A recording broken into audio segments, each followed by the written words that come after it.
You've been avoiding something lately? What is it? Is the laundry piling up? Are the dishes staring you down? Maybe you're squirming thinking about that hard conversation you've been putting off for a couple of days, weeks, months. It's that thing that you know you need to do, but for some reason, you just can't. I call this your toad, and today we're going to talk about how to eat it. I've been doing a lot of thinking lately. Well, really, most of my life, I'm more of a thinker than a talker. But I believe some of the things I've been thinking about could potentially help people. So I decided to start a podcast. My hope is to be able to deliver content that is potentially inspiring for you to lead a life that you love. Welcome to Thinking Out Loud. Welcome back, everyone. I'm Lexi Lohman, licensed therapist. And today's thinking point is something that we can all relate to: avoidance. You know what I'm talking about. You're probably thinking about it right now. What is it for you? Laundry piling up, dishes staring you down. You've been putting off that hard conversation for future you. Or maybe it's something work-related, an email or a meeting that you know you need to schedule or just send off and write, but you can't seem to make yourself do it. That is your toad. That thing that you have been resistant towards and consistently been avoiding. Today, we're going to talk about why you should eat your toad and do the hard thing. And trust me, your future self will thank you for it later. Let's start with resistance. That inner saboteur whispering in your ear, we'll do that later. It's not because you're lazy. It's probably a combination of fear, self-doubt, and autopilot. For me, my toad was laundry. I would spend all day giving energy to clients, come home with the after-school to-dos of snack, homework, dinner. So the idea of having to switch out, fold, hang, put away laundry seemed daunting. Sound familiar? Let's talk about how to eat your toad. First, you gotta name it. What is that thing you've been avoiding? I'll wait. Got it? Great. Now close your eyes for a second and think about your toad. What's coming up for you? How does that make you feel? And where are you feeling that in your body? Maybe it's a tight jaw when you think about having to have that hard conversation. Or maybe it's just that pit in your stomach thinking about the mountain of laundry you need to tackle. Or maybe you feel your shoulders reach up to your ears every time you hear that ping of an unread email. Name the feeling, locate it. That is your signal. Step number 2 is name your why. Why eat your toad? What are you going to get out of it in the long run? For me, doing laundry first thing in the morning meant it freed up my evening time to either relax guilt-free or spend more time with the family. Your why might be clearing the air so you can stop replaying that fight in your head. Or responding to that email so you can get rid of that dread in your stomach. Or even just not having to wake up and walk into the kitchen with last night's garlic in the air. Be specific, name it, write it down. Step 3, eat your toad for just 5 minutes.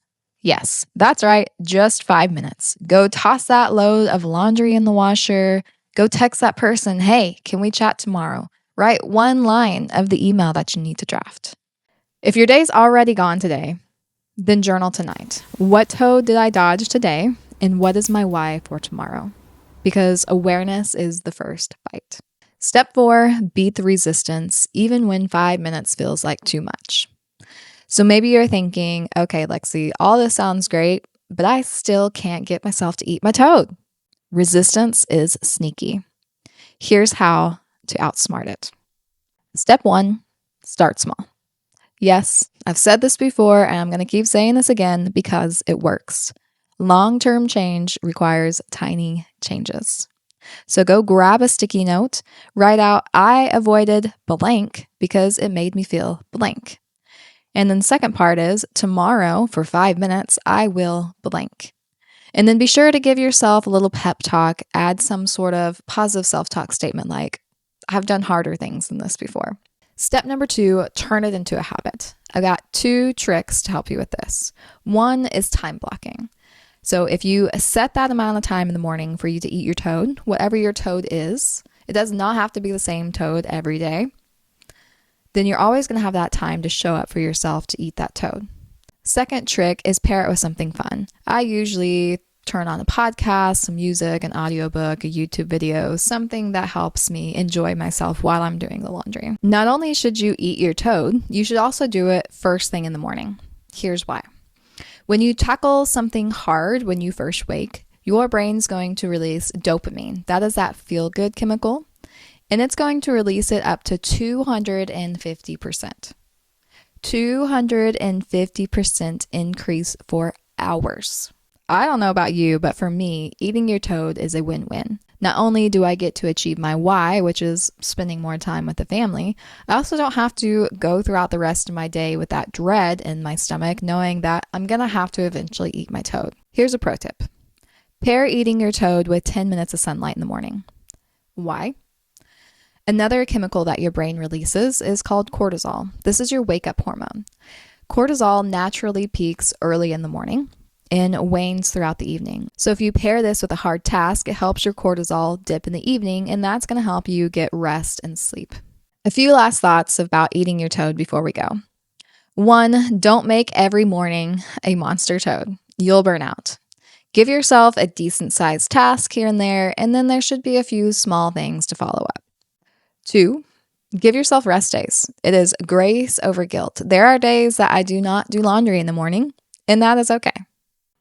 3, if mornings aren't your jam, that is okay. Find your energy peak and slide your toad in there.